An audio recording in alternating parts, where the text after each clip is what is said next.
नमस्कार, मेरा नाम है शुभम शुक्ला और अब बात करेंगे खंडवा लोकसभा की कि ऐसे क्या कारण थे कि कांग्रेस वहां पर हार गई और क्या कारण थे कि कांग्रेस जीत सकती थी और ऐसे क्या कारण थे कि बीजेपी के वोट का प्रतिशत घट गया। तो पहले बात करते हैं खंडवा लोकसभा सीट की। खंडवा लोकसभा सीट 1962 से अस्तित्व में आई, तब से लेकर 2019 तक यहां टोटल 13 बार चुनाव हुए थे, जिनमें से 7 बार कांग्रेस जीती थी और 6 बार बीजेपी ने जो 6 बार जीत दर्ज की थी वो बीजेपी के दिवंगत नेता, दिग्गज नेता नंद कुमार चौहान जीते थे और वो 2 लाख वोटों से ज्यादा से जीतते आए हैं। 2019 में भी उन्होंने 2 लाख से ज्यादा वोटों से जीत दर्ज की है, लेकिन आंकड़े जो है वो कांग्रेस के फेवर में थे क्योंकि कांग्रेस 7 बार जीत दर्ज की थी, बीजेपी 6 बार। अब बात करते हैं कि सीट कैसे खाली हुई, क्या पूरा मामला रहा, बीजेपी और कांग्रेस में टिकट के लिए किस तरह अंतर्कलह हुई। तो सबसे पहले बात बीजेपी के नंद कुमार चौहान दिग्गज नेता थे, उनकी मृत्यु के बाद यह सीट खाली हुई। यहां से कद्दावर नेता उनके पुत्र हर्ष सिंह टिकट के दावेदार माने जा रहे थे और ये माना जाता है कि सिंपैथी वोटर हर्ष के साथ जाएगा, इसलिए हर्ष सिंह को टिकट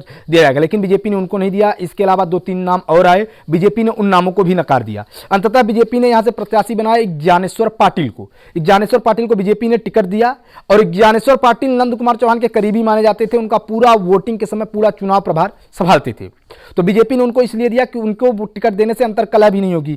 और कांग्रेस ने टिकट किसको दिया?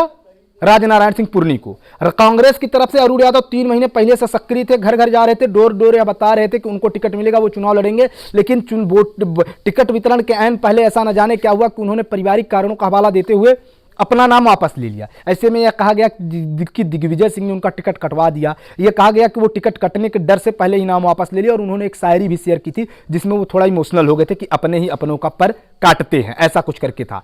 तो अब ज्ञानेश्वर पाटिल वर्सेस पुरनी साहब का हो गया ना, राजनारायण सिंह पुरनी। तो ज्ञानेश्वर पाटिल चुनाव के बाद जब रिजल्ट आया तो 80,000 से ज्यादा वोटों से जीत गए, लगभग 81,000 से। लेकिन बीजेपी के लिए जो सोचनीय बात रही वो ये कि जहां सीट का जीत का आंकड़ा 2 लाख से ज्यादा हुआ करता था वो मात्र 81,000 हो गया। तो ये बीजेपी के लिए चिंता की बात है। और कांग्रेस के लिए सोचनीय बात यह कि अरुण यादव इतने सक्रिय रहकर अगर राजनारायण सिंह पुरनी को मात्र जीत का अंतर 81,000 करवा सकते हैं कम, तो क्या उनको टिकट देती पार्टी तो रिजल्ट कुछ दूसरा होता।